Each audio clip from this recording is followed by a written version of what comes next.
सबैको हतारलाई चाहिँ हामीले कभर गर्ने प्रयास गरेर हामीले एकदम छोटो सुरु गरेको हामी 2-2.5 घन्टामा धेरैमा सक्ने हामीले चाहिँ एउटा निदो गरेको छौँ। हेरौँ समयले कतिको साथ दिन्छ त्यो अनुसार हामीले चाहिँ एकदम छिटो नै सबैलाई सहज हाम्रो छोटो विधाको बसाइलाई चाहिँ बाहिर पनि हामीले धेरै टाइम दिनुपर्ने भएकोले त्यसलाई मध्यनजर गर्दै हामीले सुरुवात गर्ने कोसिस गर्नेछौँ।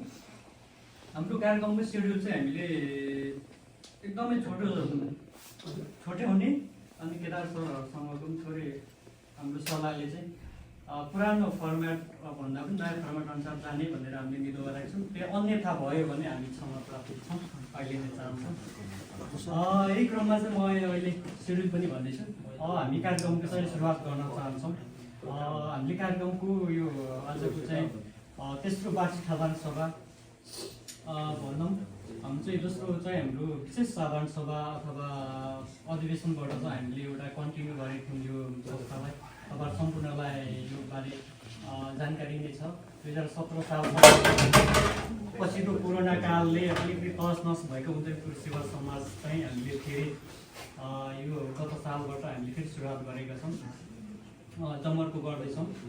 त्यही हिसाबले चाहिँ हाम्रो यो आजको तेस्रो वार्षिक साधारण सभा तथा अधिवेशनमा चाहिँ उपस्थित हुनुहुने सम्पूर्णलाई स्वागत गर्दै चाहिँ यस कार्यक्रमको अध्यक्षता अथवा सभापतिको चाहिँ आसन ग्रहण गर्दिन हुन त्यस उदयपुर सेवा समाज उदयपुरको चाहिँ अध्यक्ष हाम्रो उमेश कुमार राईलाई चाहिँ आसन ग्रहण गर्दिन हुनलाई चाहिँ हार्दिक अनुरोध गर्छु।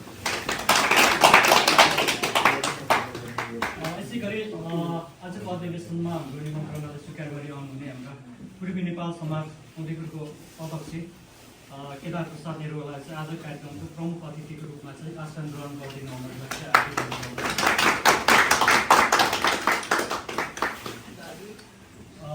यसै गरी हाम्रो चाहिँ यो अतिथि आसन ग्रहण अगाडि पछाडि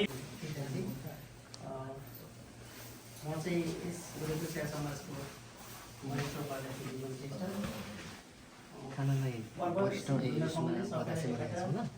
जीवको विकास हाम्रो प्रतिबद्धताको नारा लिएर हामीले 2017 सालमा चाहिँ गठन गरेको हाम्रो उदयपुर सेवा समाज कोरोना काल हुँदै अहिले हाम्रो तेस्रो मार्च अधिवेशन तथा यो साधारण सभामा आइपुगेका छौँ। यहाँ पाल्नुहुने हाम्रो सभाको सभापति ज्यू उमेश चामलिङ राईज्यू, साथै पूर्वी नेपाल समाजका अध्यक्ष हाम्रो विशेष अतिथि निरञ्जन, साथै विभिन्न जिल्लाबाट पाल्नुभएका अतिथिहरू प्रतिनिधिहरू सबैमा हाम्रो यस आजको कार्यक्रमको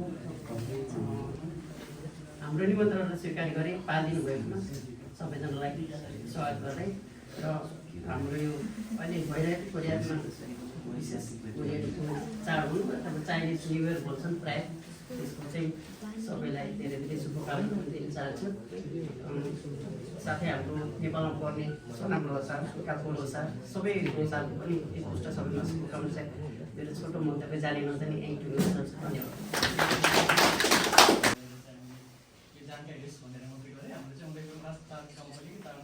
अहिलेको निर्वाचन क्षेत्र अनुसार 1 र 2 छ, ठ्याक्कै 2टा मात्रै छ। 1 र 2 परेकोले अलिक त्यो बस चाहिँ उता छोडिदिनु अहिलेलाई 17मा स्थापना भए पछिको चाहिँ अहिलेको हालको अवस्था चाहिँ अध्यक्ष 1 जना, वरिष्ठ उपाध्यक्ष 1 जना, उपाध्यक्ष 2 जना, महासचिव 1, सचिव 2, कोषाध्यक्ष 1, सहकोषाध्यक्ष 1, सदस्य 18 जम्मा गरी 27 जनाको एउटा टिम चाहिँ बनाएको थियो त्यो समयमा। र यो समयसम्म आउँदा चाहिँ निरन्तर आउन सकिएन, कति चाहिँ साथीहरू बिचमा पनि छोडिएर अहिले हामी थोरै मात्रै छौँ। त्यो भएकोले हाम्रो चाहिँ अहिलेको अनुभवले चाहिँ हामी बरु सानो टिम होस् तर एक्टिभ टिम होस् भन्ने चाहिँ हामीले त्यो अनुसार चाहिँ सोचेर एउटा तयारी गरेका छौँ। अहिले हामीसँग 6 जना सल्लाहकार हुनुहुन्थ्यो, अब बढ्नुहुन्छ होला त्यसमा के छ, नयाँ समितिले के गर्नुहुन्छ, संरक्षण 3 जना हाम्रो चाहिँ यो विधान बनाउँदै चाहिँ हाम्रो 18मा साइला केरार सरहरूले पनि प्रपोज गर्नुभएको थियो। हामी चाहिँ यो के हुँदै गएको मात्रै हो, हामी चाहिँ देखे पर नहुने भन्ने कुरा आएको थियो होइन। हामीले चाहिँ कस्तो भन्दा यो डान्स पार्टी गर्ने योजना हुँदाहुँदै चाहिँ हामीले चाहिँ यो बृहत एउटा भेटघाट पनि गर्न सकिरहेको थिएन आउँदै गरेको संस्था चाहिँ हामीले सुरुवात चाहिँ गऱ्यौँ। तर होइन यो यसमा चाहिँ बाहिर भन्दा पनि आन्तरिकै एकचोटि चाहिँ भेटघाट गरौँ, कति चाहिँ भेटा भइँदो रहेछ त्यो पनि आकलन होस् भनेर चाहिँ हामीले यो एकचोटि चाहिँ साहस गरेको थियौँ। जब हामीले 50-60-65जना गाडीमा चाहिँ भेला भएको थियो भनेपछि होइन ठिकै रहेछ भनेर मात्रै हामीले डान्स पार्टीको आँट गरे। अब होइन भने डान्स पार्टी हामीले आँट नगर्नेमा पुगिसकेको थियो। अनि त्यो हिसाबले चाहिँ धेरै साथीहरूले चाहिँ गुनासो गर्नुभएको थियो, हामी चाहिँ जानै नपाएनौँ तपाईँहरूको मात्रै भन्ने थियो। त्यसलाई चाहिँ साथीहरूले यसपालि कन्टिन्यू गर्नुहुन्छ भन्ने आश गरेको छौँ। त्यसपछि हामीले यो डान्स पार्टीलाई चाहिँ आँट गरे हो। यसमा पनि त्यसको आयबाय पनि सार्वजनिक भइसकेको थियो। त्यो बेला छ गर्नुभएको छ साथीहरूले। त्यो बेला चाहिँ म बिदाको समयमा घर गएको, म चाहिँ नभए पनि साथीहरूले चाहिँ त्यो सेयर गर्नुभएको छ। अन्यथा त्यो आज पनि थोरै म सेयर गरिदिन्छु। यो डान्स पार्टी पनि हाम्रो दुःख सुखले चाहिँ हामीले गरेका हो। किनभने हामीलाई मौसमले पनि धेरै च्यालेन्ज गर्यो। त्यही दिन पानी परेको होइन, अघिल्लो दिन गऱ्यो, त्यो रात पनि पानी पऱ्यो। अनि हामीले भनेको कलाकार ल्याउनु पाएनौँ, धेरै कोसिस गऱ्यौँ, 2चोटि भिजाको प्रोसेस गऱ्यौँ। अब त्यो हाम्रो आन्तरिक हामी नै हाम्रै कमजोरी हो या अब बहिनी कमजोरी हो, त्यो कहाँ पुग्यो हामीले धेरै प्रयास गऱ्यौँ। तर पनि त्यो आउन नसकेपछि चाहिँ हामीले त्यसलाई चाहिँ हाम्रो यताकै कलाकारहरूलाई गर्न थाल्यौँ। हामीले यो चाहिँ कोष चाहिँ हाम्रो लेबीहरू के हामीले गरेर चाहिँ जम्मा 21,32,000सम्म चाहिँ त्यो वर्षमा 24मा हामीले सङ्कलन गरेका थियौँ रहेछ। अनि खर्च चाहिँ हाम्रो हेर्दाखेरि झन्डै 15,24,000 भएछ भनेपछि त्यो पैसा चाहिँ थोरै रहेको रहेछ। अनि 25मा आएर हेर्दा चाहिँ हाम्रो कोष चाहिँ लेबीहरू हाम्रो जस आय इन्कम चाहिँ हाम्रो एकदम न्यून भयो, किनभने हामी लेबीहरूलाई धेरै माइनस गऱ्यौँ। अनि त्यो भएकोले चाहिँ हाम्रो 2,25,000 मात्रै हामीले चाहिँ संस्थामा कोष भएछ 25मा आएर चाहिँ। अनि फेरि 25कै खर्च लेभल हेर्दा चाहिँ यसलाई चाहिँ मैले थोरै स्टिकी गरिदिएको छु। यो चाहिँ थोरै आन्तरिक भएकोले यसमा चाहिँ माफ गरिदिनु होला, देखाउन सकिनँ होइन। एउटा मात्रै कलमलाई चाहिँ हाम्रो चाहिँ जम्मा खर्च चाहिँ फेरि धेरै छ। उता 2,25,000 मात्रै आम्दानी भएको छ भने खर्च चाहिँ यो बेला हामीले चाहिँ बहुतै गरेछौँ। 12,65,000 भनेपछि यहाँ माइनस 10 लाख चाहिँ हामी 25मा चाहिँ हामी घाटामा रहेछौँ भनेर बुझ्नुपर्ने हुन्छ यसलाई चाहिँ। अब डान्स पार्टीको विवरण हेर्दा चाहिँ हाम्रो यो अस्ति पनि सेयर गर्नुभएको छ, त्यसलाई पनि म थोरै अहिले थोरै छोटो मात्रै भन्थेँ।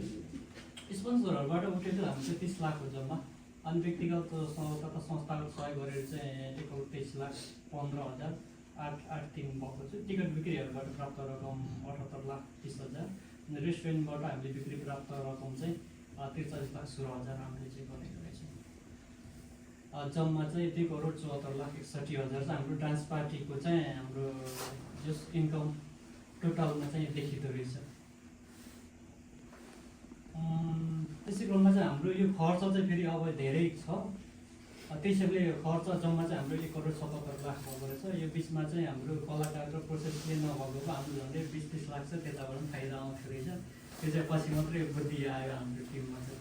एकचोटि फेल भइसकेपछि हामीले सेकेन्डचोटि रिप्रोसेस चाहिँ नगरेको भए उत्तम हुन्थ्यो रहेछ भन्ने सेकेन्डचोटिमा धेरै हाम्रो खर्च भयो। त्यसमा चाहिँ लगायत अतिथिज्यू, पत्रकार जिल्लावासी, सङ्घ संस्थाका अध्यक्षज्यू लगायत यहाँ उपस्थित सम्पूर्णमा मेरो व्यक्तिगत तर्फबाट र संस्थाको तर्फबाट एकमुष्ट नमस्कार भन्न चाहन्छु।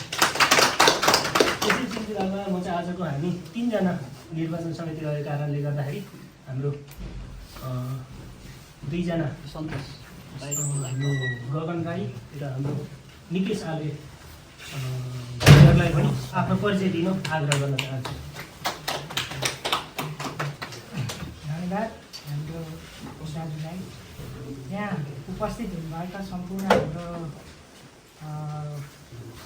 अगाडि ग्रासबोर्डमा बस्नुहुने सम्पूर्णको नाम लिन उहाँलाई धन्यवाद भन्दै मेरो परिचय चाहिँ म गगन राई। विगत हामीले सुरुवात गर्दै 2016 मलाई लाग्छ 16देखि होला हामीले उदयपुर सेवा समाज स्थापना गरेको। त्यति बेला चाहिँ म आउँदै गर्दा चाहिँ यहाँ हाम्रो धेरै जिल्लाहरूको चाहिँ संस्थाहरू सुनिन्थ्यो, के सुनिन्थ्यो। त्यो बेला चाहिँ हाम्रो उदयपुरको चाहिँ किन छैन भन्ने खालको मलाई चाहिँ फिल भयो। अनि त्यो बेला लगभग हामीले सुरु गऱ्यो होला।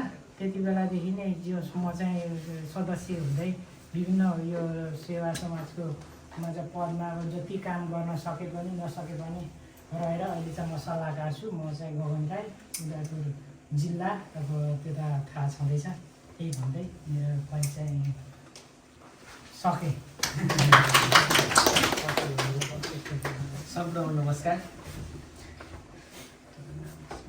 उनीहरूको शिक्षा समाजको तेस्रो अधिवेशनमा उपस्थित सम्पूर्ण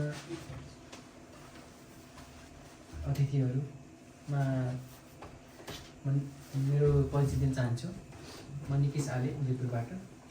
म यो संस्थामा आबद्ध भएको यो अहिलेको जुन टिम छ यो टिमलाई निर्माण गर्नुको लागि चाहिँ हामीले नै पहल गऱ्यौँ भनौँ न।